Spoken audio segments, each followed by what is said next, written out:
نہیں ہوتا، اس کا اثر مردوں پہ بھی ہوتا ہے، اس کا اثر بچوں پہ بھی ہوتا ہے، اور یہ خسارے میں اس وجہ سے ہے کہ کہیں ہماری وہ فرسودہ ذہنیت چھپی ہوئی ابھی تک کام کرتی ہے کہ عورت کو گھر سے باہر جانے نہ دو، اس کو کام کرنے نہ دو۔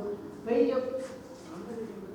جب اللہ نے آپ کو صلاحیت دی ہے اور کام کرنے کے قابل بنایا ہے، اکنامک جو پروڈکشن ہے وہ اس وقت دنیا میں سب سے زیادہ اہم چیز ہے۔ دنیا کی جو اقوام آگے ہیں، ترقی یافتہ ہیں، وہ کس وجہ سے ہیں؟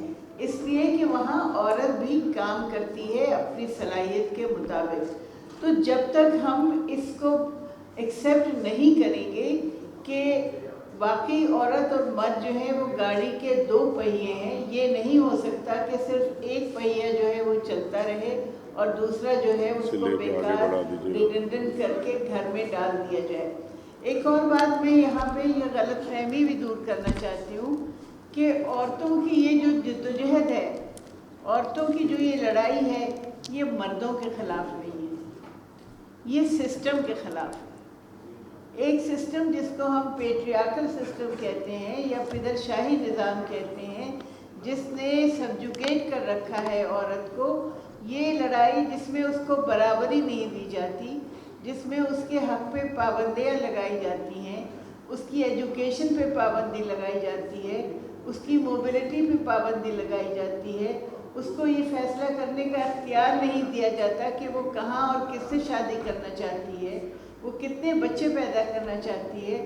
دیکھیں، ایک بہت عام سی بات ہے کہ آپ کپڑا اپنے لیے خریدتے ہیں تو وہ آپ اپنی پسند کا خریدنا چاہتے ہیں، تو جب کوئی لڑکی اپنے لیے شوہر منتخب کرتی ہے تو وہ بھی یہ سوچتی ہے کہ مجھے اس کے ساتھ زندگی گزارنی ہے، تو وہ اس کی جو سوچ ہے اس کو غلط رنگ دے کے ہمارے یہاں بڑے فرسودہ رواج ہیں جو آج بھی ہم سنتے ہیں۔ آپ لوگ تو سب اخبار والے ہیں، اخبار بھرے ہوتے ہیں، کاروکاری، اس کو مار دیا، اس کو کلاڑی سے سر کاٹ دیا، اس نے ٹیلی فون پہ بات کر رہی تھی بہن تو بھائی نے غصے میں آ کے بہن کا گلا کاٹ دیا۔ یہ کیا ہے؟ یہ جہالت ہے۔ ہم دنیا کو شاید یہ بتانا چاہتے ہیں کہ ہمارا ملک ایک جاہل ملک ہے۔ ایک مشہور روسی مفکر نے کہا تھا کہ اگر آپ یہ دیکھنا چاہتے ہیں کہ ایک معاشرہ کتنا تہذیب یافتہ ہے تو آپ یہ دیکھیں کہ وہاں پہ خواتین کو کیا حیثیت، کیا مقام دیا گیا ہے۔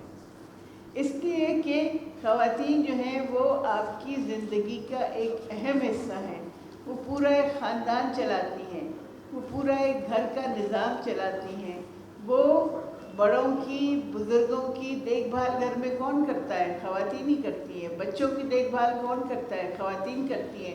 اس کے علاوہ جہاز اڑاتی ہیں، پائلٹ ہیں، وہ گاڑیاں چلاتی ہیں، ٹرک چلاتی ہیں، ٹرینیں چلاتی ہیں۔ مطلب کون سا کام اب دنیا میں ایسا رہا ہے جو کہ خواتین نہ کر سکتی ہوں؟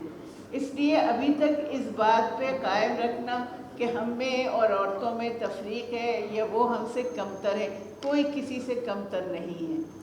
نہ ہمیں دعویٰ ہے برتری کا، نہ ہم مانتے ہیں کمتری کو، ہم مانتے ہیں برابری کو۔ ہم سمجھتے ہیں کہ اس مخلوق کو اللہ نے برابر پیدا کیا ہے اور ہمارے حق برابر کے ہیں۔ بہت اچھی بات ہے کہ آرٹس کاؤنسل